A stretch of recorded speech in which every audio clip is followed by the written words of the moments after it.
काल बैशाखीर तांडव कुआपथर माड़ी धला चादर घोड़ाई है पूरा अंचल।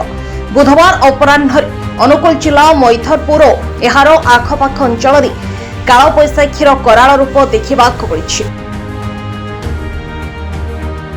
मात्र एक घंटार प्रबल पवन और कुआपथर वर्षा रास्ताघाट बिल एवं घर छात सबू बरफ धला चादर घोड़ाई हो जाइए।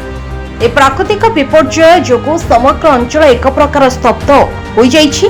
एही अदिनिया वर्षा जोगु व्यापक क्षयक्षति घटिछि। विशेषकर पनीपरिबा आंब चाष सर्वाधिक प्रभावित होइथा बेले अनेक स्थान रे आजबेस्ट घर भांगी जाइछि। प्रबल पवन जोगु गछर डाल पड़ी विद्युत सेवा मध्ये बाधा प्राप्त होइछि।